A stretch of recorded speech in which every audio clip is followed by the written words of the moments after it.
Hello and welcome to Central Florida Salute YouTube. I am in Leesburg with my radio partners and a special guest that we'll be talking to.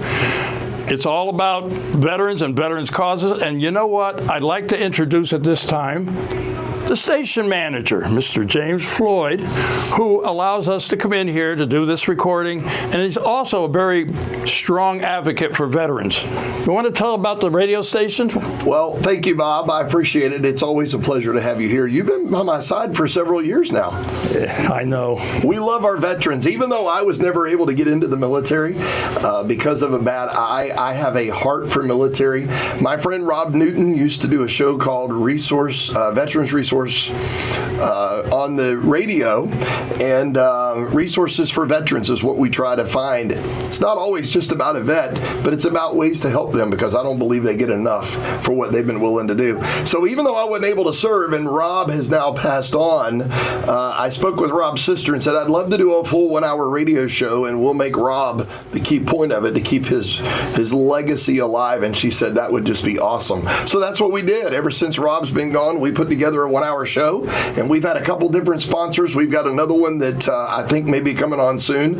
But the idea behind it is, how do we help our veterans do more? We're local radio. We do local weather, local news, local sports, and we love our veterans here. And you do have a new part-time sponsor coming in, who is also our sponsor for our YouTube show. Yes. AmVets Post 2006 here in Leesburg. Thank you to AmVets Post 2006. We love them. By the way, they're located at 500 North Canal Street in Leesburg if you want to go by and visit with them. See, he knows how to do an advertisement. That's pretty squared away, right? But we have the honor of having a guest here today, a United States Marine, Eric Anderson, who has the SET Spirit Equine Therapy. Spirit Equine Therapy, and we're going to talk all about it. I had the opportunity to go out there and see the place, and I'll tell you what, you're going to love it. And also my radio partner over there, who's James, what's your name again? John Cena. John Cena. You almost cannot Cena him. Yeah. So we're getting ready to start the radio, but I just wanted to introduce everybody for our YouTube show. And there's a lovely lady over there, but she doesn't want to come on camera. Don't miss Miss Sue. You wouldn't be nothing without her. She makes you look good. I know. I'm just a pretty face. I wouldn't go that far.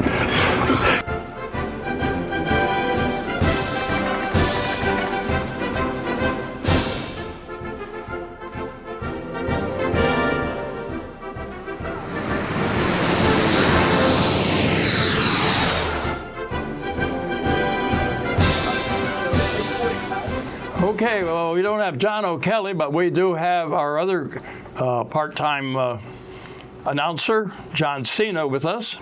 Present. John, I want you to introduce you to Mr. Eric Ryan Anderson. He is our guest today. And Eric is, well, you know what he was, right? Yes. Tell me about it. Marine Corps. That's right. Please explain. So I was artillery, United States Marine Corps artillery with the 1st Battalion, 12th Marines, and 2nd Battalion, 11th Marines. I did 3 Westpacks with them, 8 different countries, and had a really incredible career in the Marine Corps. Learned a lot of things about attitude, drive, esprit de corps, and brotherhood. The United States Marines, as everybody knows, you go to any town in any city in the United States, and you ask them who they want to guard their town or their city, and they'll tell you, United States Marines. But if you ask them who they want to take their daughter to the senior prom, they'll tell you anything but Marines. That's just the way we roll. Well, yeah, but I also know some Marines who said when they really got hairy, they called in the Air Force, okay?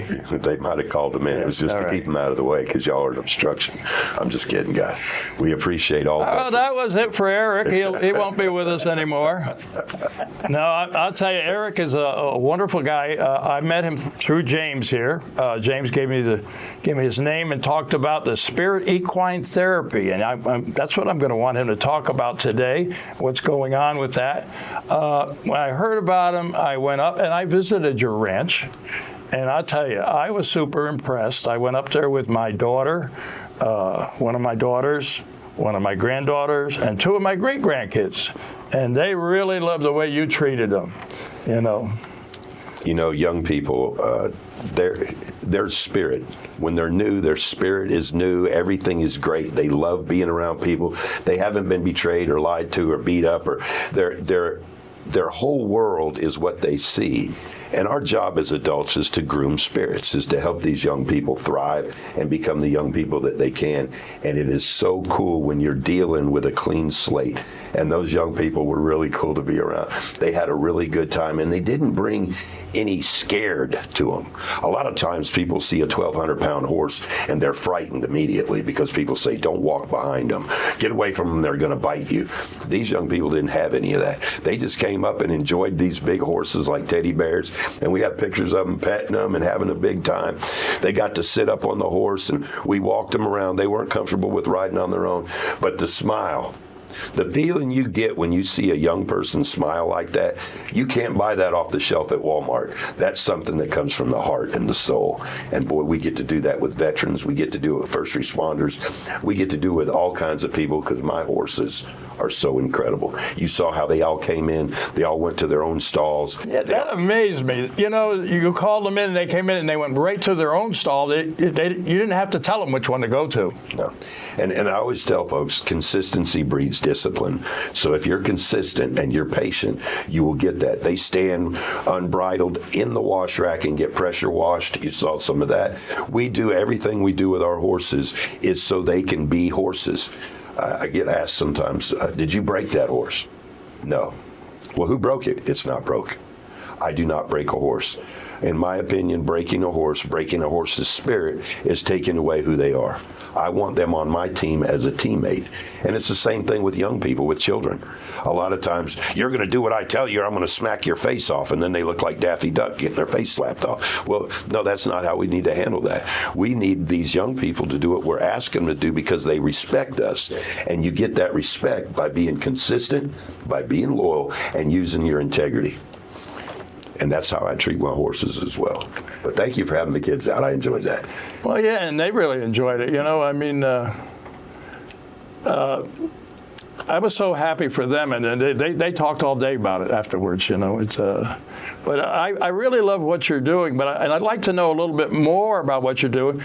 But later on, we're going to talk about where you are, and also people wanting to come out and stuff. They have to call ahead and everything, because you have a thing where you just can't come into the place. You know, you have to sign a waiver, because you never know if they fall down or something, you know. Right. So, but anyway, later on, when you talk about it, if somebody wants to visit you or know more about it, you can tell them about it. But I want you to tell me how this all got started. It's about 3.5 years ago. There's a place up in Umatilla called Code Horse. And they asked me if I would come up and do Cowboy Church and then do a horse demonstration. And I went up and did Cowboy Church, and then I did a horse presentation. Well, they had 2 doctors there, psych doctors. And we talked and we became friends. Well, fast forward about a year, and one of the doctors calls me and says, "Hey, Eric, we have a young lady that she's in a bad way. Her husband is in stage 4 cancer. He's being abusive to her, and we're not sure that she isn't going to commit suicide any minute." She goes, can we bring her out to you? I'm like, by all means, bring her out. Let's see what we can do. And the young lady gets out of her car, her and the 2 doctors, and they walk in. And when I say doctors, now they're not dressed in a little white coat or none of this crazy. They're just like normal people, believe it or not. And as we walk into the barn, I introduced the lady to my horses as we're walking down, and she said that she had ridden before. And I said, great. So I got a saddle and a pad and a halter and bridle. And I got Drifter out and put Drifter in the wash rack. And Drifter is a 17-year-old quarter horse. He weighs about, I would say, about 1,350 pounds, 1,400 pounds. Old boy's not missed a meal. Now, he's not fat as a tick, but he's well fed. Okay, you can tell he's healthy. Kind of like John over there. Well, I'm not going there with any of this. So I help her. We get her saddled. She didn't get everything exactly right, but she's not doing her emotional world is a disaster. as we're walking out towards the round pen, and I have a round pen, pretty good sized round pen. And when I'm putting somebody in the round pen to ride, I do that initially so I can see how them and the horses are going to interact before I let them out in the obstacles and ride through the lake and in the arenas and all the different places that you saw you can ride there. But we start out in a round pen, kind of a get to know you, that cocktail hour before we have the big meeting. And I take her in, set her up on the horse. She's doing very well. Her and this horse are walking together. And when I say walking together, she's not just kicking him to make him go. They're moving together. So I can tell she's got some natural ability. They go into a little trot. Hey, this is nice. And then bumped him up into a slow lope, or what we call a canter. And she is rocking in that horse's saddle. And all of a sudden, it was like the exorcism. She just started crying, and it was crazy, the crying. It was ugly crying. And she's crying, and she's going around in the round pen. And I step out, and I close the door, and I got a doctor on each side of me. They said, "What's going on?" I said, "I have no idea, but God's got this." And we watched as this lady went around in that circle, and the tears are just blowing out of her eyes, and she's just losing it. And then all of a sudden, she broke down into a trot, into a walk, and she walked into the center of the round pen. And I'll tell you what, she was talking to me just like we're talking. It was a different person. And the doctors were like, "Wow, we've not seen this before." Mm-mm. Well, we see stuff like this, but it never really occurs to us what's going on.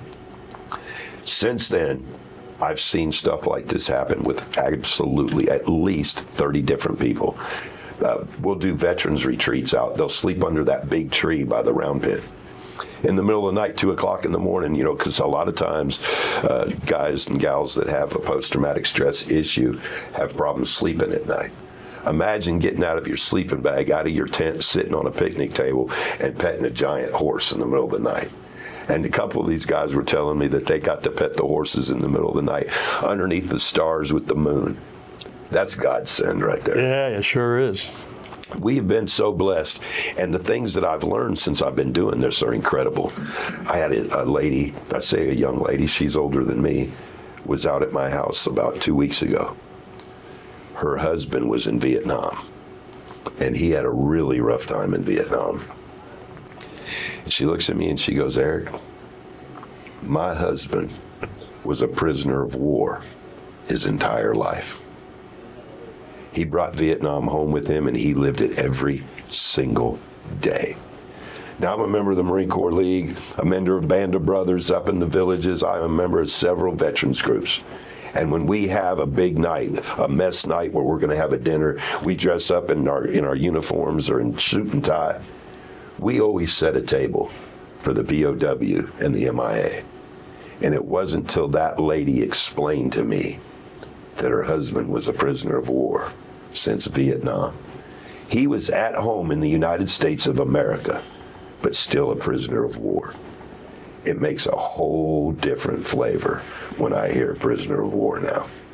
Yeah, that's why I really like what you do. I work with a lot of different organizations with PTSD and stuff, and one of the programs I did before was with a doctor trying to tell people that you come home from Vietnam, but your wife or your husband, whichever way it went, your wife was never there. So she doesn't know exactly how to understand you, because she's not walked in your shoes. And it has not. So I encourage people to get help. And what you're doing here, I was so impressed when you were talking to my grandkids, telling them about that lady and the PTSD. And I'm a firm believer that we as adults, somewhat, have an obligation to teach our children, whether take them to a museum, some kind of course, a library or something.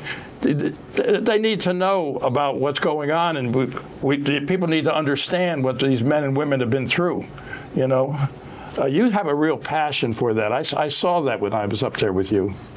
So the way I explain it to people, because first of all, I don't like the D in PTSD because it gives an indication of a disorder, and it's not a disorder. It's a mental injury, and it's a mental injury to your subconscious. And when we see guys and gals that have come back from combat that are missing an arm or a leg or an eye, or they've got a physical deformity that you can see, you can tell they were combat wounded, but you cannot see the mental wounds. You can't understand the mental wounds, and they are so, it crosses so many different levels, and it can be something as simple as a noise or a smell. Smell is the closest to your memory. A smell can set off this.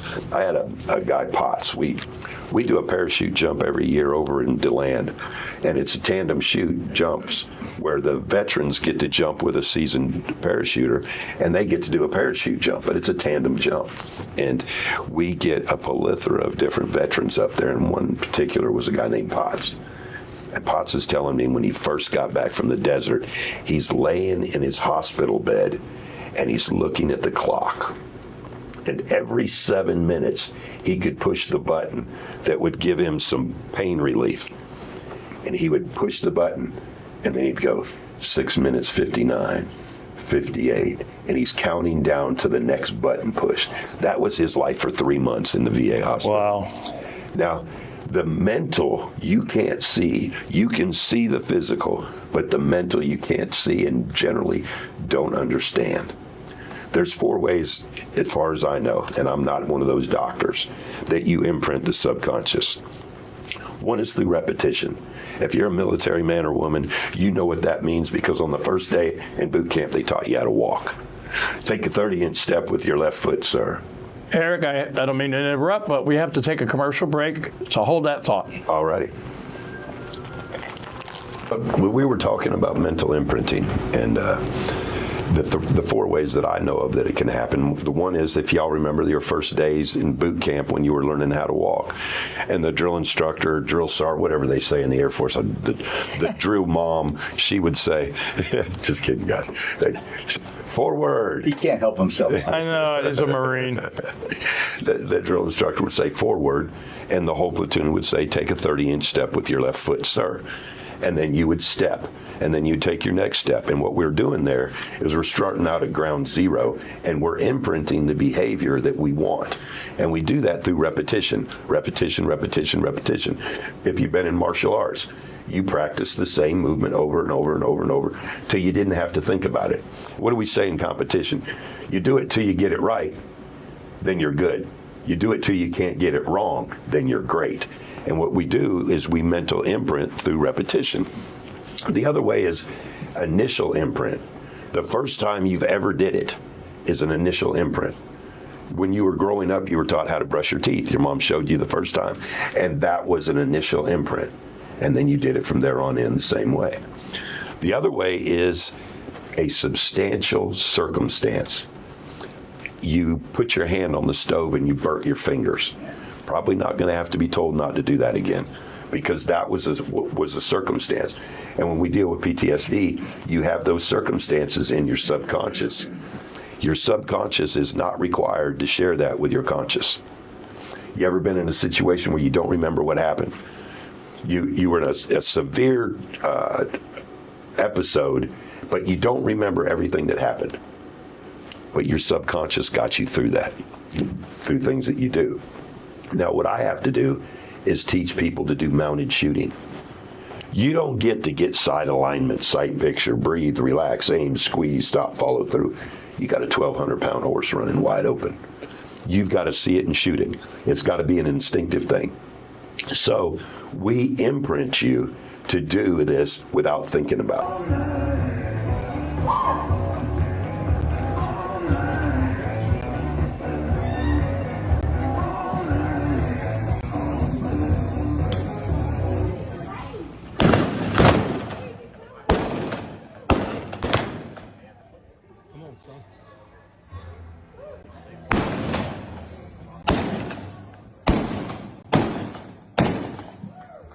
Eric stops the clock, 16.410, clean.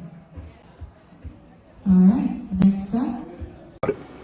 And that's the mental imprint through the subconscious, to where when you walk into an arena to compete, you don't think about every shot. You don't think about every turn. You just ride it and let your subconscious communicate with that horse. It's incredible to watch. I've got some videos y'all can steal, and we're actually shooting this weekend in Lady Lake at the El Cross Ranch and Arena off Graves Airport Road. Yeah, tell us a little bit more about that. What time is it and all that? Is it 2 days or what? Okay, so it starts at 0900 for the military folks, 9 o'clock a.m. for the civilians. And we will start out with a cavalry division, which is almost like reenacting the old cavalry days, where they'll have folks dressed as Union soldiers, some as Confederate soldiers, and they compete in a shooting competition with flap holsters and the uniforms on. Then we go into a main match. There's 87 different courses. 87 different courses. Now, people run barrels, and there's one course. We have 87 different courses to go through. There's 10 targets in the arena. 5 out of one gun, 5 out of the other, and we're shooting single-action revolvers. That means you got to pull the hammer back every time. Got to cock it. Old cowboy guns, right? And that's the competition. Now on Sunday it'll start at 9 a.m. and we shoot lever action rifles, and double barrel shotguns as well. But it's all mounted shooting. It's they're shooting blanks. Now the blank will kill a balloon out to 21 feet. 21 feet is it. That's why you don't have to call the ambulance every time somebody goes to the green. In case they miss, right? Right. But we do this every month up at Lady Lake. It's free to come in and watch. People come in and watch, and they're like, oh my gosh, this is so incredible. I want to do this. And we get people all the time that have never rode a horse before. They'll come out to my ranch, and I'll put them on one of my horses, and I'll teach them how to do it. Before too long, they're out competing all across the country. Oh, wow. Yeah. You mentioned it's in Lady Lake, but you ought to give an address. Okay, so it's El Cross Ranch and Arena, and I'll have to pull it up on my phone because I'm one of them guys. Somebody said Griffin Street? Or something like that. It's just up from Griffin Road, El Cross Ranch and Arena, and I'll get that for you, the address. You say Airport Road? I don't know what I said. I don't remember. But anyway, in a little while, we're going to talk about all the different things you've got. You have a firing range there, you have the horses, and you do some fishing. You reach out to different organizations and groups come in, is that right? So I'll tell you what happened. I had 2 chaplains. I had a chaplain from Claremont PD and one from down in Davie came out to my ranch, and they wanted to see what we do, because they're going to be sending guys, out to us to help them deal with some of the things that they're dealing with. And they're like, Eric, you should start a 501c3 and do a nonprofit here, because you have the horses that'll handle this, and you got a great facility. I got a gun range, pistol range, a rifle range, a lake that we can fish in, a big arena that we can practice in, an obstacle course for horses. You got a lot of land, right? We're set up for this, yes, sir. Yes, sir. We have 54 acres, but we use it. And the horses are all like you saw. We can lay down with them, do whatever we want. And I was never that guy. About 2 days later, I had a lady call me and said, if you want to be a 501c3, we can make that happen. And we can make that happen tomorrow. And she did. And I was under their umbrella for quite a while. Now we're under our own. But I was kind of like getting my feet wet to see if this is what I want to do. And guys, I want to tell you this. You know that feeling you get when you buy somebody a Christmas present and you can't wait for them to open it? It's like, oh man, they're going to be so excited. This is the greatest thing ever. And you're sitting there and you're waiting and you just can't wait for them to open that package because you did something for them. Imagine a feeling 10 times greater than that for somebody you don't even know. People will come out there and they're just ate up with this. And then they'll call you the next day and say, hey, I had a Vietnam guy call me. He goes, Eric, I want you to know what we did out at your house 2 days ago was one of the top 5 favorite things I've ever done in my life. This guy's 77 years old. How blessed am I to be able to do that? That's incredible. Or you'll see somebody, they're in the beginning, they're just not getting it, and they're not getting it pretty soon. They're having the time of their life, and they call you a week later and say, I want you to know, when I was coming out to your house, it was going to be the last thing I ever did. I was planning take myself out after that. But you gave me something else. You let me see there was something else to life. You let me realize who I really am and that my happiness is my responsibility. The first time that happened for me that I actually got to explain that to somebody, I'm on Central Florida Parkway, downtown. It's, I guess, Altamont Springs. Traffic is backed up. I'm in my work truck. I look up ahead and I see, you remember those old Cadillacs look like a battleship? The things were just monsters, right? With the big fins and everything. Yes, sir. On this thing, it should have had USS Never Sail written on the side of it. Okay, so I see this guy, an elderly feller, and he's got his hood up. So I pulled up next to him up on the sidewalk, and I said, "Sir, what's going on?" He goes, "I think my battery's dead. I got a new battery in my trunk, but I don't know how to put it in." I said, "All right." Well, I'll start looking at his vehicle. And now the cars are driving by, people are beeping horns and yelling out the window. And I start looking at it, and it's got corrosion around the battery post. So I think maybe we just have an issue with connection. So I start cleaning his post, and this guy drives by. He rolls his window down. He's got both middle fingers out the side window, and he is cussing. Like, remember Yosemite Sam? Yeah. This guy was Yosemite Sam in his heart out, and he is losing his mind. And that fellow looks at me, and he goes, "Why are you smiling?" And I go, "How blessed are we?" And he goes, "What do you mean?" He goes, "We're broke down here." I says, "We're underneath the shade of a tree. I'm helping you with your car. We're having a good time. And this clown is having a really, really bad day. As a matter of fact, he's trying really hard to die lonely. Nobody with an attitude like that anybody wants to be around." And he goes, "Wow." And I go, "Yeah, our happiness is our responsibility." And he goes, "I never thought of that before." This fellow was in his 80s at least, right? But it never occurred to him that his happiness is his responsibility. Just because he was in a situation like that doesn't mean it had to bother him. So we get his car, I get him cleaned up, put the post back on, he starts his car up, and it starts right up. And he goes, "Well, do I need a new battery?" I said, "Sir, I'm not a mechanic. I just know that you had to clean your battery post and your car's running." And he goes, "Well, thank you. What do I owe you?" I said, "You don't owe me a thing." And he goes, "Hey, young man." I said, "Yes, sir." He goes, "You taught me something today. You taught me something about life." Now, that's what I'm talking about. When you get an opportunity to touch people like that, that when they leave you, they have something they can take with them. And I always call it grooming spirits, because all of us have a spirit. We were at one of our veterans things down south, and we've got some of the top tier guys in the country in there, and we're having camaraderie, talking about things, and it's all PTSD related. And we got on spiritual, and it makes it around the room, and one of the fellas in the room says, "I don't believe in none of that spiritual crap." Okay, cool. Well, we get around, and we're fixing to move on, but I can't move on from that. There is no way we're moving on from here yet. I said, "Freeze. Guys, I want you to understand something." And I looked at him. I said, "You ever watch anybody die?" And he goes, "Yeah." He says, "You've seen people die, haven't you?" He goes, "Yes." And I said, "When you were looking in their eyes, did you see their spirit leave? When they just went gray and their spirit left their body?" And he looked at me and he goes, "Yeah." And I said, "That's spiritual. Now you know the difference. Without your spirit, you don't exist. That's who you are. This is just a body. This is just a heartbeat. Your spirit is what makes you who you are. And our job as adults is to help young people groom their spirit.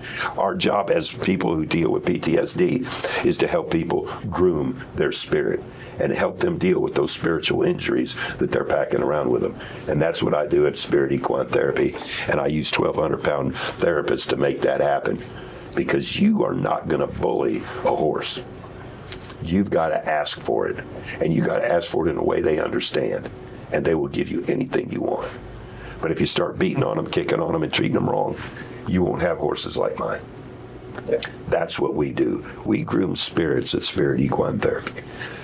This is the only therapy place in the country that I'm aware of where the people can actually shoot off of horses. That's a big draw for Type A personalities. They want to be Wyatt Earp. They want to ride and shoot. I want to be Pat Buttram riding a Jeep. So at the end of the day, we got a draw. We've got horses and guns. And you say, Eric, isn't that kind of counterintuitive? We're trying to keep people from committing suicide, but you're going to give them a gun? No, it works the other way around. It doesn't make sense when you try to micromanage somebody else's health. Somebody else's mental health doesn't need to be micromanaged. We are all about doing the right thing for the right reasons and empowering people to heal their spirit through some of the stuff that we do at my ranch. It's incredible. Like I said earlier, you don't buy that feeling off the shelf at Walmart. It only happens because people like y'all donate and help me stay in business, help me feed my horses, help me run my ranch, and help me do what I do. Speaking of which, you won't be there tomorrow, but Jane will be there. Well, you're the vice president. You want to, without giving away the, Yeah. you know what I mean? What about it? Where we going tomorrow? We're going to, what do you call it? Spirit Equine Therapy Ranch. Is that what it's called? Yes, sir. I like the way he put you on the spot like that. Well, I try to keep him awake. He's awake. I don't listen. But yeah, See- we have a committee. Tell them about it. See, most people, see, like just now, he looks at my eyes. Because, you know, when he sees my eyes, he knows he's getting feedback. Am I right? Yes, sir. Yeah. Well, anyway, You think I'm only... we're going up to the ranch tomorrow. So let me say something. The committee is going up. I should say, not just John and I. So, John, I apologize. I did a surgery. They did a surgery on me over a month ago. And I just got cleared to ride, and I've got a stud colt that I'm fixing to win overall Saturday and Sunday on. I got big plans, and I wanted to be there for you guys, but I also need to be there for that horse. Oh, yeah. Definitely. Well, Jane's a lot prettier than you anyway. She'll have 4 of our other people there as well. So y'all will have plenty of folks, and the horses will all be there with the exception of the stud and a horse we call Oops. Oops. That's my wife's shooting horse. Oh. Oops I'll tell you real quick. Yeah, I was wondering if you would. So we got Oops. He came to us and we had him on a 2-week trial. We drive across and you'll see there's a cattle gap into the property. And Oops is standing there at the window with his head turned this way. And we look as he turns his head, and he ended up getting 144 stitches across his head. He had split his head open. Oops. How did he split his head open? I believe he did it on I don't know if you've ever seen, in the country we have pump houses. It's a building that goes over your pump, your well pump, and it's got your cleaners and all that stuff in. I think he got it on the corner of that because it's metal. But he split his head open. Then she's watching him one day going to the barn, and he's doing that doop-de-doop like a Disney cartoon, and he walked right into the trailer. Bam! She goes, Oops. So his name became Oops. That's his barn name. Oops. Stand by. You never know. Now, this is your wife's horse? Yes, sir. So you put her on a horse that walks into the walls and everything? I'm telling you, that she loves that horse. She loves that horse more than anything. And he's really good for her. She is a world champion competitor. She's a great shooter, and her and that horse got it together. So as long as they're not oopsing in the arena, I'm good. There you go. So you travel around, you said, right? You want to tell us a little bit about where you've been, what you do? So in mounted shooting, there's clubs all over the country, just like barrel racing. There's one of the biggest clubs in the country is Ohio. We got clubs in Georgia, South Carolina, North Carolina. We shoot in Vegas. And we'll be back. Hold that thought, yeah.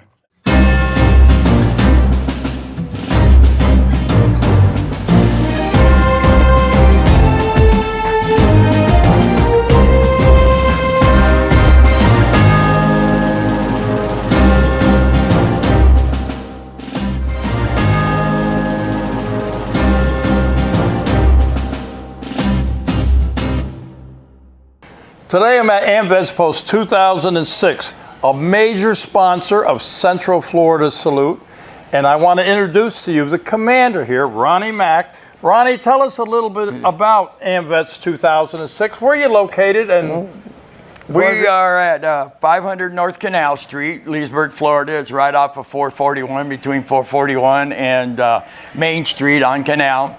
Can't miss us. And we're a veterans organization, along with, we have an auxiliary, and we have sons of veterans that are related some form or another to a veteran.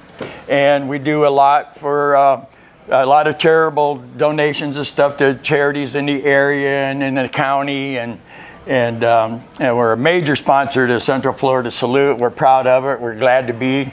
You guys do a heck of a job, and we'll sponsor you as long as I'm here. We're going to sponsor you. So. Well, I'll tell you what, we do. Sue and I really appreciate it. We're a two-person operation, and what we try to do with education and supporting our veterans community, and you supporting us is major thing. It's major. We're glad to do it, Bob. We're glad to do it. And you have sons here, you have auxiliary here.